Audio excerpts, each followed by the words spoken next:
There has been a small window of hope in Ukraine as an evacuation convoy has made it out of the hard-hit city of Mariupol. This after more than 100 civilians were safely evacuated over the weekend from a bombed-out steel plant. The evacuations come as American diplomats return to Ukraine today with plans to make more visits into the war-torn region. Correspondent Debra Alfarone joining us live from Washington with an update and this new effort by Democrats to provide more help to Ukraine. Debra? Absolutely, Sarah. Yes. And so we're going into this 10th week now. We're approaching the 10th week of this Russian invasion. And the package, the size of that aid package that the president is asking for really underscores the administration's belief that this war could stretch on for months, if not longer. American diplomats returned to Ukraine Monday, holding a news conference in Lviv. We expect to continue to do day trips. We very much hope that the conditions will permit us to go back into Kyiv by the end of the month. Buses carried civilians rescued from the bombarded steel plant in Mariupol to safety, and there are plans to evacuate more. This woman says all the time we spent in the bunker, they were bombing.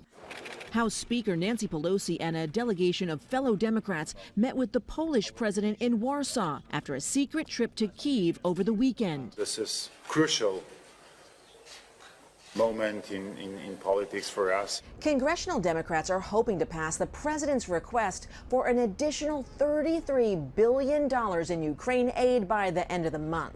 President Biden is traveling Tuesday to a Lockheed Martin facility in Alabama that produces Javelin missiles, which is among the weapons the U.S. has provided to Ukraine. He will deliver remarks about the security assistance we are providing, highlighting the urgency of the request to Congress to pass funding quickly.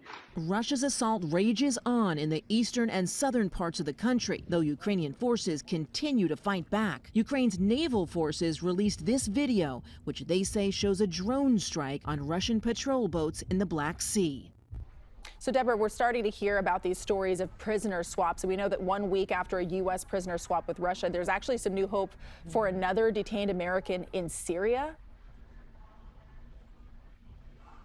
Yes, and this was all because we had Ed O'Keefe, CBS News' Ed O'Keefe had asked a question of the president, so we learned about this earlier. And at this weekend's White House Correspondents' Dinner, the parents of detained journalist Austin Tice were there. They were given a standing ovation.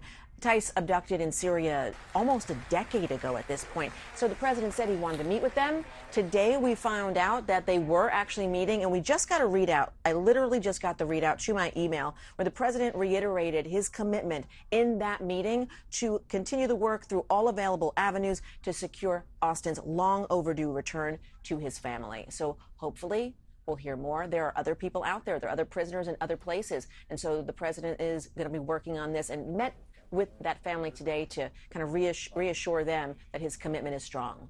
Well, you know, this has just been such a horrible conflict, but nice to hear some positive developments, at least with some of the movement on this. I'm sure those families are relieved. Deborah, thank you so much for your reporting.